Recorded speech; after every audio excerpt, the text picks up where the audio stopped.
came back with a vengeance, an absolute vengeance, and play after play after play late in the game.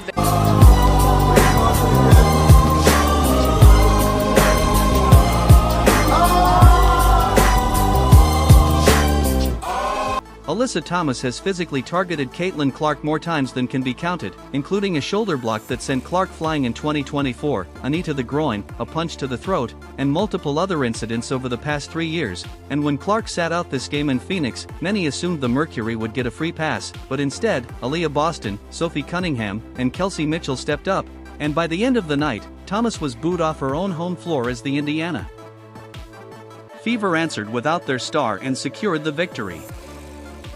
How many times does one player have to hit another before the league finally acknowledges a pattern? Because with Alyssa Thomas and Caitlin Clark, we are not just... Take another look here at the heavy contact. A little bit of a shoulder there. Not a little bit, a lot of a shoulder there for Alyssa Thomas. Yeah, they're not going to look at this. They might. Got the fans here fired up. Discussing one dirty play but years of them game after game, with officials consistently looking the other way, and going back to 2024, when Thomas was still with the Connecticut Sun, she caught Clark with a blindside shoulder block that sent her flying across the hardwood with no warning, no play on the ball, just a full body check on a rookie who never saw it coming. The referees standing right there called it a common foul in real time, not a flagrant, as if Clark had simply been bumped going for a rebound instead of getting launched off her feet, and the league had a chance to review it afterward and fix the call but chose not to, so it remained a common foul on the books permanently, and Thomas walked away from it without any consequence. Then in 2025, when Alyssa Thomas moved to the Phoenix Mercury, most of the Indiana Fever players got injured during the game in Phoenix, forcing Indiana to sign multiple players streaking to the basket. And here's what hustle players are all about. You got 3 Phoenix players around Caitlin Clark, and yeah, it's good. Caitlin to the ground, and ooh, that's a hand to the neck, and then Alyssa Thomas steps over her. See, that's the kind of stuff that can incite some future trouble. On hardship contracts, and fast forward to June 24, 2026, which marked the last time Phoenix and Indiana shared a court before this rematch. Thomas kneed Clark directly in the groin, an area where Clark had already dealt with injury problems before, and on the same sequence, Thomas struck Clark with a fist to the throat while she was down on the floor, and if that was not enough, Thomas stepped over Clark's body while she was defenseless on the ground nursing a back that was already banged up, making 3 separate acts of physical punishment in one game, with officials missing every single one of them live, and Clark ended up missing the next 2 games because the back injury worsened from that exact sequence. What made fans furious was that after all of that, Thomas came out acting like she was the one who had been wronged, while Clark did not stay quiet about it, posting that this was enough and stating flat out that she thought it was a flagrant foul and that refereeing needs to be better. And her own coach, Stephanie White, who used to coach Thomas in Connecticut, said she was not surprised by the physicality but was surprised the officials did not see it live, later calling the no calls absolutely egregious and utterly disrespectful, and saying the whole situation was completely unacceptable. I know what you guys are going to ask, and I did think it was a flagrant foul, and our reffing just needs to be better. And so I think for us, like, as the league's just got to do better protecting our players in that regard. I don't really think that it was up for debate. Obviously, it wasn't called in real time. You go back and watch the clip. I think it's pretty straightforward. It's kind of been a discussion for like 3 years now, and I think we really need to do a better job protecting the people in this league. And, you know, obviously I've been involved in a few of those plays, but there's been plenty others across the league that, you know, haven't got called, you know, go back and post-game or whatever it is, teams submit clips, nothing really changes. So I think overall the league just has to do better, and we have to invest in those areas. This did not stay inside basketball, as sports media could not stop talking about it, with figures like Dick Vitale calling out how Clark gets treated and saying she should be handled like royalty for what she has brought to the league instead of being used as a punching bag, and fans started calling for suspensions, and then it went all the way to Capitol Hill, where 11 members of the House of Representatives sent a letter to WNBA Commissioner Kathy Engelbert raising concerns about repeated physical hostility toward one player and asking whether discrimination or retaliation played a role in creating what they call a hostile work environment. When the Fever landed in Phoenix for this rematch and Clark's name was not in the starting lineup, None of this happened in a vacuum, as she had said she felt healthy, but sitting her as a precaution made sense given her back injury history. House Republicans announced the DOJ and the Equal Employment Opportunity Commission could crack down on the WNBA after Caitlin Clark was viciously and violently fouled on the court and is being targeted because she is white. Representative August Fugler to the WNBA commissioner, quote, "Clark has been hip checked, poked in the eye, and struck in the throat during games." Given it was the first meeting with Thomas since the incident, and given everything still unresolved between these two teams, with nobody in the building forgetting what happened last time, and with Clark on the bench in street clothes, the entire storyline shifted onto her teammates, and the real question walking into that Phoenix arena was whether the Mercury would take advantage of the empty spot in the lineup or whether Indiana would find a way to make Thomas regret ever putting her hands on Clark, and could Indiana actually go into Phoenix and win without their MVP, or was this the night Thomas and the Mercury finally got their revenge? A question that hung over the whole building from tip-off and only got heavier as the game went on. Especially since this was the second night of a back-to-back for Indiana, so their legs were already tired before the ball even went up, and nobody in that arena expected a clean, easy night, but what they got instead was a fourth quarter that swung back and forth so many times it felt like both teams were trying to prove a point. Phoenix built the kind of lead that usually ends a game, going up by 10 in the third quarter at 59-49, and the building started feeling like a Mercury blowout was in the making with the home crowd getting loud, Thomas doing her thing on both ends, and Indiana looking like a team without its franchise player and out of answers, which is usually when a road team folds, especially on the second night of a back-to-back with legs already gone, but Indiana did not fold, instead ripping off a 13-0 run in the third quarter that erased the entire 10-point deficit and flipped it into a 62-59 Fever lead. With no Clark on the floor, Indiana simply decided to take over the game with defense and force, and that run changed the whole tone of the night and became the reason the fourth quarter turned into the fight it became instead of a Phoenix coronation. Then Indiana went cold, failing to score for the first 5 minutes of the fourth quarter, and Phoenix used the drought to build the lead right back up to 10 again. Cutting Bonner lost the handle. Mitchell right on the money to Cunningham.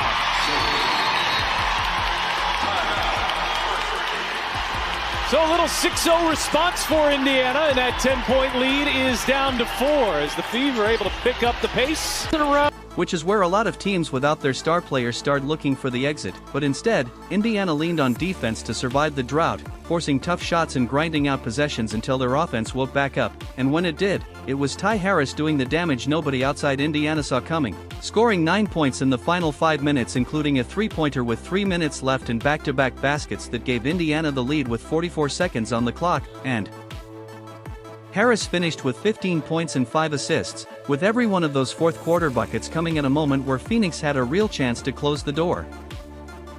That is how you handle adversity, as every possession. Boston, Cunningham, Boston hits a three! That's what you call a boomerang pass. Pass it right back. Possession down the stretch carried more weight than a normal mid-season game because everybody in that building remembered what happened between these two teams in June, and this was not just a playoff seeding matchup on paper but Alyssa Thomas going against a Fever roster still upset over a throat punch and a knee to the groin, with Phoenix trying to protect a lead against a team that showed up looking for payback, and the last minute turned into buckets traded. Fever need it. Cunningham gives it to him. Possession for possession, with both teams playing like the outcome and the storyline both hung on every shot, until Kelsey Mitchell put Indiana ahead for good with a go-ahead layup with just 10.1 seconds left, making it 90-89, and Sophie Cunningham closed it out at the free throw line right after, with the final buzzer reading 92-89 Indiana, a road win on a back-to-back without their MVP against the team that hurt her a few weeks earlier, and winning that game was one thing, but how Indiana's role players actually pulled it off is where the story really gets good. What happens when the player... Huge moments. There have been a couple of these here in the fourth. Gotta keep your composure right here. Gotta execute. Shot clock at 10. Harris is in a couple big shots tonight. Harris. 2 more! Couple tough whistles and a couple tougher shots.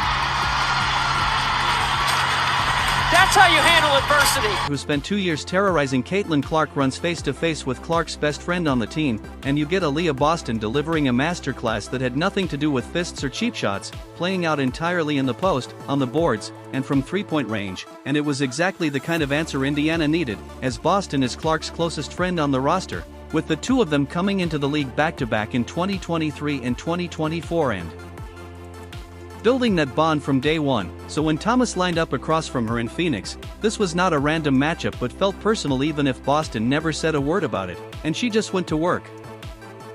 Boston posted Thomas up again and again in the paint, and Thomas simply did not have an answer, as every time Indiana needed a bucket, they went right at her, backing her down deep, using her size advantage, and finishing through contact instead of shying away from it, and Thomas tried to front her and tried to push back, but none of it slowed Boston down for more than a possession or two, and then came the play that summed up the entire night when Boston stepped out and hit a three-pointer directly over Thomas with no hesitation and no rushed release.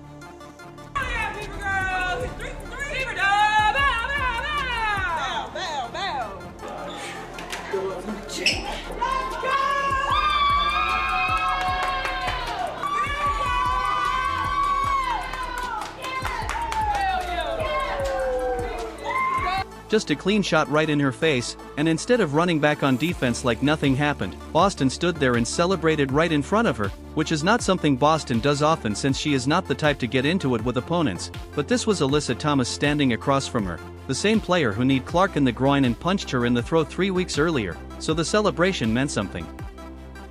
By the final buzzer, Boston's line read 21 points and 9 rebounds, shooting 9 for 16 from the field and knocking down 3 of 5 from 3, and that three-point number matters because Boston is not known as a shooter, having built her whole career on being a force in the paint, but hitting 60% from deep on top of dominating the block is the kind of night that wears a defense down completely, and Thomas felt it every single quarter, with Fever fans inside Phoenix's own arena getting louder every time. Coming off of losses, Indiana Fever played last night against the Sparks and lost that one. Aliyah out finding Cunningham, who will drive, kick out, they move it over to Aliyah Boston, a much improved three-point shooter, and she here's her combo, Boston and Mitchell. Boston and Alyssa Thomas, how about that matchup? Boston going for the most in WNBA history. So I should have been rooting for that to go out, is that what you're saying? Yeah. She's getting some time. Right now in the third quarter, off the bench. There's Boston, gets a good look at. Boston scored on Thomas, and by the third quarter, you could hear it clearly on the broadcast, which is not normal for a road game, especially not in the building where the Mercury are supposed to have the crowd behind them, but Boston kept scoring and the Indiana section kept finding its voice until it did not even feel like a true road environment anymore. Boston stayed composed through all of it, calm on offense and physical on defense, never getting rattled even as the game tightened up, while Thomas got more and more frustrated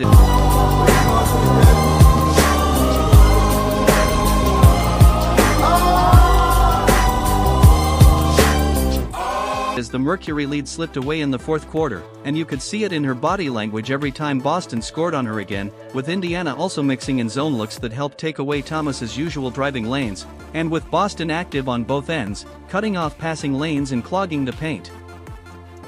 Phoenix's offense never found its usual rhythm through her, so Boston did not just beat Thomas on the stat sheet but made her disappear in the moments that actually decided the game. Here is a strange detail from that night in Phoenix. Sophie Cunningham got cheered louder in the Mercury's own arena than half the Mercury players did, and wearing an Indiana jersey. Has talked about her being our linebacker and our communicator defensively.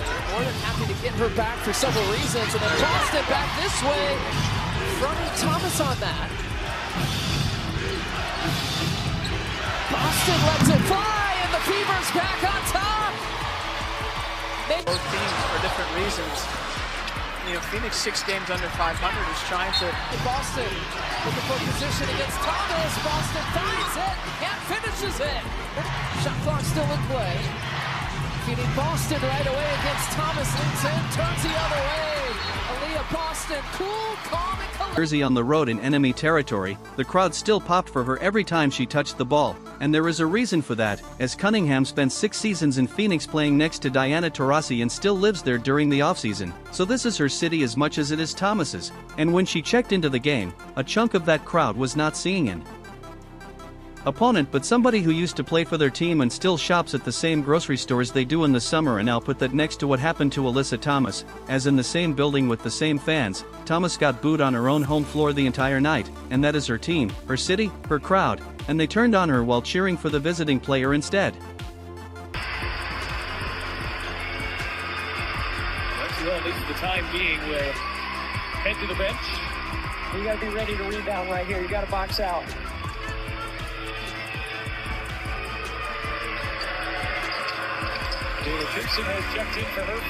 And when your own fans are booing you while the other team's former player gets a standing ovation, something has shifted, and it was not just about basketball.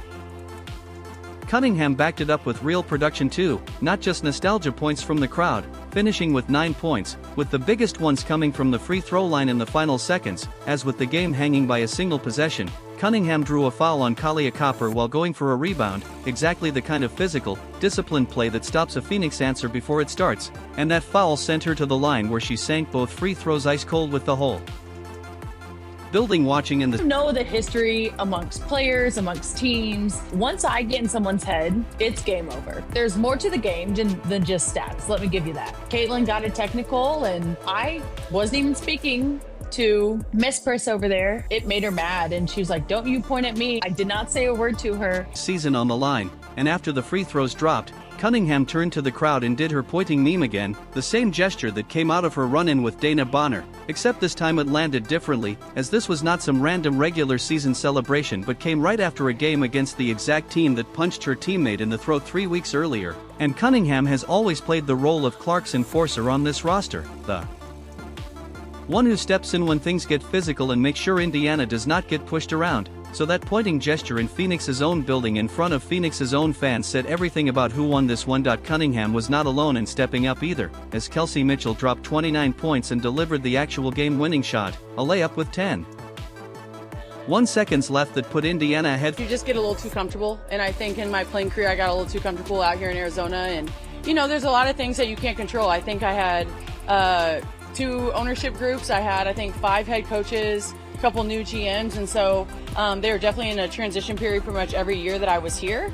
But I still learned a lot. You know, you still get to play with DT, with BG, and those are moments and lessons that you're never going to be able to recreate from anyone else. And so I'm very blessed to start my career for good, extending her streak to 37 straight games, scoring in double digits and tying a franchise record, which shows just how automatic she has become for this team, while Lexi Hull chipped in 10 points, going 4 for 6 from the field and knocking down 2 of 3 from 3. Sophie Cunningham Aliyah, shooting 2.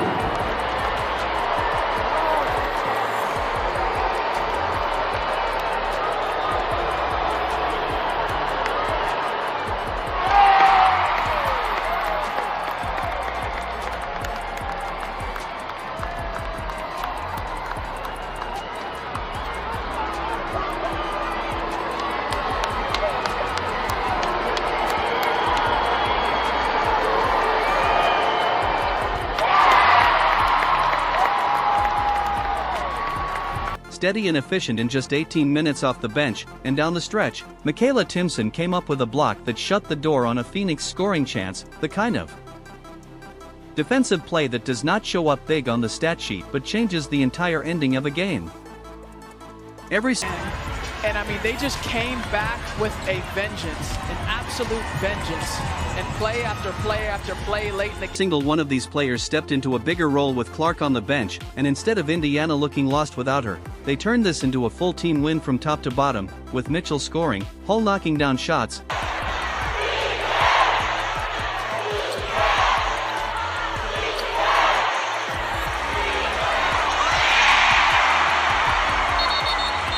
Timpson blocking, Boston dominating the paint, and Cunningham icing it at the line while getting cheered in the building that used to be hers, as nobody let the moment slip away. And that is exactly why Phoenix walked out of their own arena with a loss they never saw fly. And then look at this block by Timpson at the rim, sends it back, keeps it in play off the glass. Copper gets by Mitchell. Oh, Timpson just sent her back at the rim. Pinned it on the backboard. coming, because Clark never left the bench and Indiana still had the answer for Alyssa Thomas ready without her, with Boston bullying her in the post, Cunningham icing free throws in the building Thomas calls home, and Mitchell delivering the shot that won it.